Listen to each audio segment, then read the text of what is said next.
Cruise ships sell you a family-friendly brochure, and then something completely different happens the moment the sun goes down.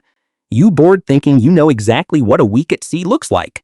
Buffets, pools, a little bingo, a sunset or two. You are wrong. Every single cruise ship carries a second version of itself, one that only reveals itself to guests who know where to look, what to say, and which door to knock on. I spent months talking to former crew members, cruise directors, and passengers who stumbled onto things they were never supposed to see, and what they described sounds nothing like the postcard version of a cruise. I am counting down 15 things happening on your ship right now that most passengers never notice, and by the time we get to number 1, you will never look at a pool deck, a hot tub, or an unmarked door the same way again. Some of these are innocent little upgrades hiding in plain sight, and some are entire subcultures thriving quietly a few decks away from the family buffet, and almost nobody realizes both are happening on the same ship at the same time. Before we start, if you have ever suspected your cruise was hiding something from you, comment the word secret below so I know you are paying attention, and subscribe to Senior Cruise Secrets so you never miss what they do not want printed in the daily newsletter. Number 15. The unofficial behind-the-scenes tour that shows you the brig, the morgue, and the crew-only areas. Most passengers assume a cruise ship only has decks for dining, sleeping, and sunbathing, but every ship afloat is legally required to carry a small holding cell, and yes, a small morgue, tucked somewhere below the waterline where guests never wander. A former security officer described guests who befriended the right crew member and ended up on an informal walk through areas that never appear on the deck map, engine control rooms, laundry facilities the size of a warehouse, and yes, that holding cell, usually empty, occasionally not, along with the small chapel and medical bay most passengers never realize exist a few decks down. He said the holding cell mostly gets used for guests who drink too much and get disorderly, and it is never something the line wants photographed or posted online. Why does this stay hidden? Because cruise lines spend millions building an illusion of a floating resort, and reminding you that you are actually on an industrial vessel with a jail cell breaks that illusion instantly. If you want a real behind-the-scenes look, ask your cabin steward or a friendly officer about a galley tour. Most ships run one publicly, and it is the closest legitimate glimpse you will get of the ship's hidden guts. Pro tip: sign up for the galley tour on the first sea day. Spots fill quickly once word spreads around the ship. Number 14. Secret VIP lounge invitations handed out only to favorite guests. There is a lounge on many ships that never appears in your daily planner, no signage, no listed hours, and entry is by invitation only. A returning passenger from Orlando mentioned to her cabin steward that this was her 12th cruise with the line, and by that evening a handwritten card appeared inviting her to a private cocktail hour with the hotel director, complete with a small gift and a seat at a table most guests never knew existed. Why does this exist? Loyalty tiers are public, but the real relationship building happens quietly, one-on-one, because cruise lines want their highest spenders to feel personally noticed rather than lost in a spreadsheet. Here is what you do. Mention your loyalty number and cruise count to your steward and the concierge desk early in the trip. Be warm and memorable rather than demanding, and let the invitation come to you. Insider move. Guests who tip generously and remember crew names by day 2 get remembered fastest, and that memory is exactly what earns the handwritten card. Number 13. Adults-only beaches hidden on private cruise islands. Almost every major line now owns or leases a private island, and the marketing shows you one beach, the crowded one with the water slides and the buffet line. What they do not advertise as loudly is the second, quieter stretch of sand reserved for cabana bookings and adults traveling without children. A couple from Denver discovered this by accident when they followed a path past the main tram stop and found loungers, a swim-up bar, and almost no noise, a completely different island experience just a 5-minute walk from the crowded main beach. Why does this stay quiet?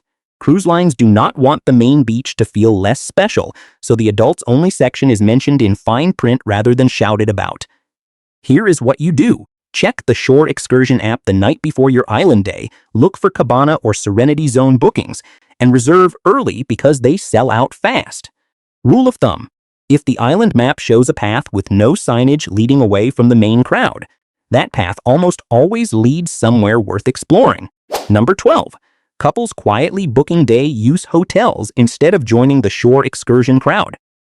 While most passengers pile onto buses for the standard port tour, a growing number of couples are booking day-use hotel rooms near the port, giving them a private pool, air conditioning, and a few hours completely away from ship life.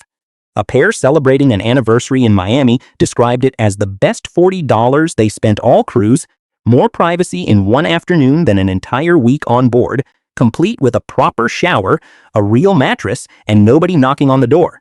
Why do so few people know this option exists?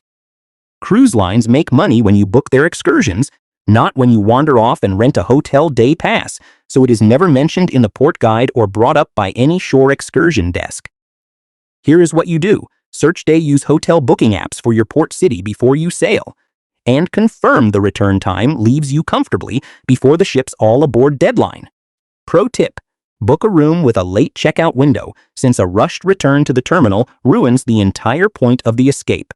Number 11. The hidden crew bar passengers are not supposed to see.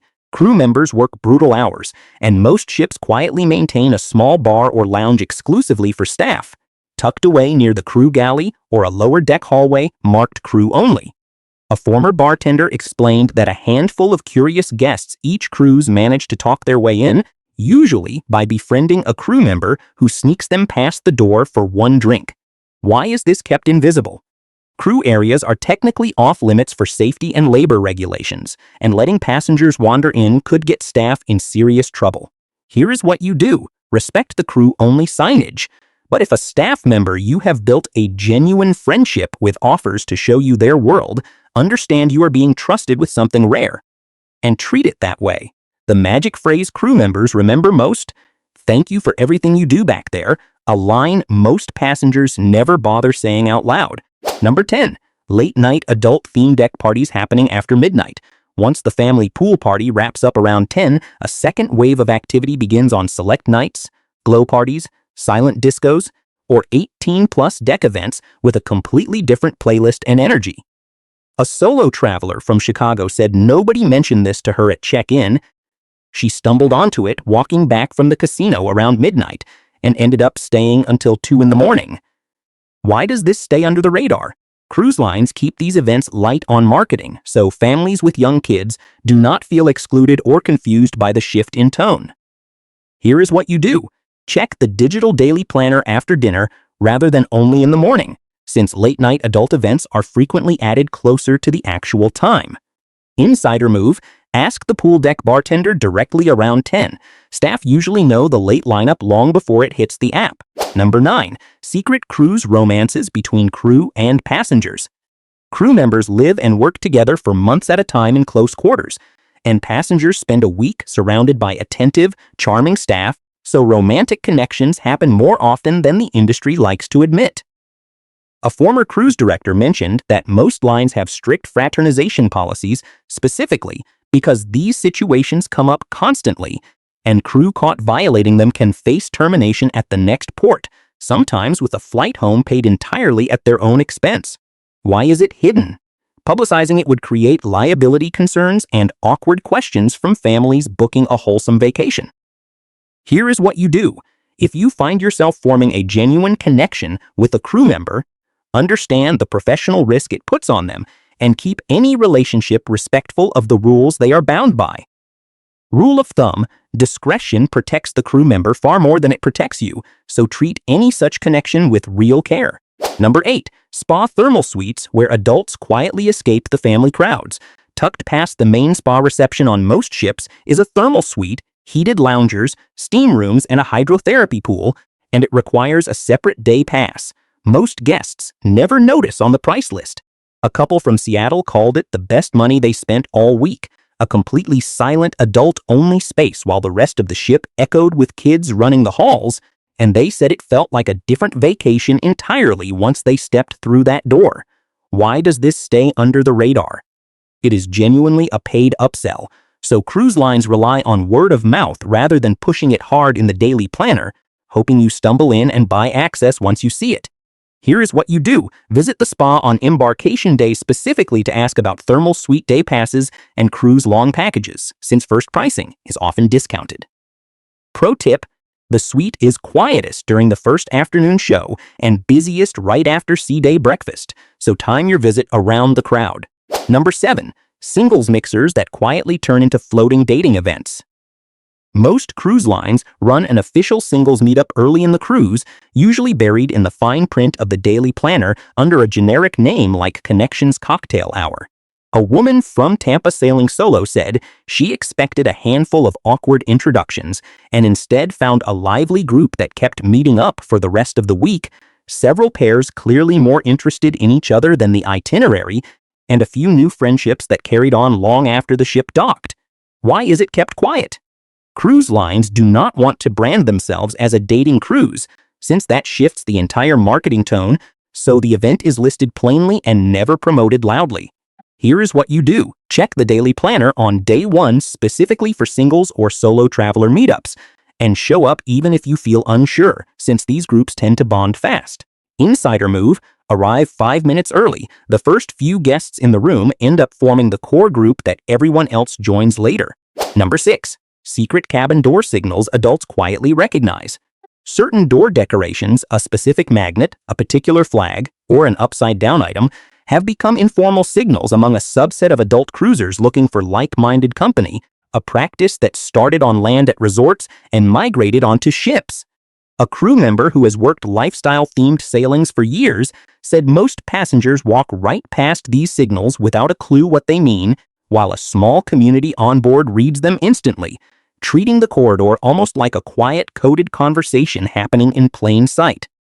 Why does nobody explain this openly?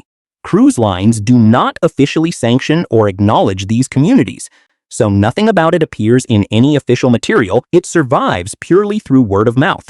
Here is what you do. If you are curious about this culture, research lifestyle-friendly sailings and charter groups in advance rather than guessing at symbols on a stranger's door, since dedicated charters exist specifically for this community. Rule of thumb: a symbol on a door is context, never an invitation, and reading it correctly matters far more than reacting to it.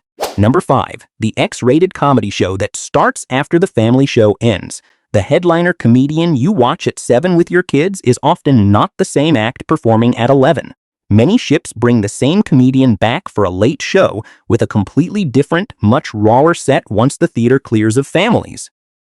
A couple from Boston said the 9:30 announcement barely mentioned it, just a small line reading adult content, 18+, and they almost missed the funniest thing they saw all cruise, laughing harder that night than at any family-friendly show earlier in the week. Why keep it quiet? Advertising a raunchy late show loudly could clash with the family-friendly branding plastered across the ship, so it is mentioned only briefly in the planner. Here is what you do. Read the full daily planner past the family show times and look for a second listing with an 18+ note beside the same comedian's name. Pro tip: late shows sell out fast once regulars catch on, so grab a seat in the theater right after the earlier family show clears out. Number 4. The upside-down pineapple code many passengers miss completely. On land, an upside-down pineapple has become a quiet symbol at certain resorts and, occasionally, cruise cabin doors, hinting the occupants are open to meeting other adults with similar interests. A veteran cruise director explained most guests have genuinely no idea this symbol carries any meaning at all and simply think it is a fun, beach-themed decoration, while a smaller circle of guests reads it as clearly as a name tag. Why does nobody explain it? Cruise lines stay silent because acknowledging the code officially would mean formally endorsing a culture they prefer to leave unspoken. Here is what you do if you see it. Understand what it may signal before assuming it is random decor, and if it is not something that interests you, there is no obligation to engage. It is simply information, not an invitation you must accept. Insider move: most guests who use the symbol are perfectly happy to explain it if you ask politely, so a little curiosity goes a long way. Number 3. Midnight hot tub parties crew members never bring up. After the main pool deck closes for the night, a smaller crowd often gathers around the adult-only hot tubs near the spa or the top deck, and on certain sailings this turns into an impromptu late-night gathering that never appears on any schedule. A bartender working the top deck bar said some of the liveliest, most memorable nights of a cruise happen after 11 with a dozen strangers who became fast friends in a hot tub under the stars, trading stories and phone numbers long after the rest of the ship had gone quiet. Why does staff stay quiet about it? It is not an official event, so nobody wants to be blamed if it gets too loud or breaks a posted pool closing time, and staff generally prefer to look the other way rather than shut down something harmless. Here is what you do. If the top deck hot tubs are still open after the main pool closes, that is often your unofficial invitation. Just keep the noise reasonable so it does not get shut down for everyone. Rule of thumb, bring a towel and show up around 11:30. The crowd usually builds naturally once a few strangers start talking. Number 2, secret swingers and lifestyle meetups happening at sea. Beyond the informal cabin signals, some cruise lines quietly host or knowingly allow private charter groups built specifically around the adult lifestyle community, complete with private mixers, themed parties, and meetups that never appear anywhere in the main daily planner. A crew member who has worked several of these charters said the ship operates completely normally for regular passengers, while a separate, privately organized schedule runs in parallel for guests who booked through a specific group, private cocktail parties, themed nights and mixers happening in reserved lounges most other guests never even notice are occupied. Why does this stay so hidden? These charters are typically booked as private group sailings or private events within a larger cruise, so the general passenger list has no idea a second social calendar even exists. Here is what you do. If this culture interests you, search specifically for adult lifestyle cruise charters rather than expecting to stumble into one on a standard family sailing, since these are almost always organized as their own dedicated group. Pro tip: dedicated charter groups post their sailing dates well in advance, and booking through the organizer rather than the cruise line directly is how most guests find their way in. Number 1, adults-only hidden retreats, the quiet luxury most guests never find. Nearly every large ship has at least one space built specifically to be missed: a rooftop terrace past an unmarked door, a solarium tucked behind the spa, or a small deck accessible only through a stairwell most passengers never climb. A frequent cruiser from Phoenix said she sailed the same ship line for 6 years before a crew member casually mentioned an adults-only sun deck 2 decks above, where she always assumed the ship simply ended, quiet loungers, a small honesty bar, and barely another guest in sight the entire afternoon. Why does it stay hidden? Cruise lines intentionally underpublicize these spaces to keep them exclusive and uncrowded for the guests who make the effort to find them, since flooding them with foot traffic would ruin the entire appeal. Here is what you do. Walk the ship deck by deck on your first sea day. Take the stairs past the marked public areas and ask any crew member you pass whether an adults-only deck exists on this particular ship. Most will happily point you toward it. Insider move: the highest deck on the ship is almost always the least crowded, and the view from up there alone makes the climb worth it, secret or not. 15 secrets down, and if even 3 of these surprised you, that tells you how much cruise lines keep off the official map. Most passengers sail the exact same week, eat the exact same buffet, and walk right past every single one of these without ever noticing, simply because nobody ever told them where to look or what to ask. That is really the whole difference between a good cruise and a great one: knowing which questions to ask the right crew member at the right moment. Before you go, subscribe to Senior Cruise Secrets and turn on notifications, because next week I am revealing the 12 crew-only signals passengers accidentally trigger without realizing what they mean, and it explains why some guests mysteriously get upgraded while others never do. If you learned something today, drop a comment with the number that shocked you most. It helps this video reach the next cruiser who has no idea what is happening 2 decks above their cabin. And if you are boarding soon, save this video now. You will want to reference this list before you ever step foot on the gangway. See you in the next one.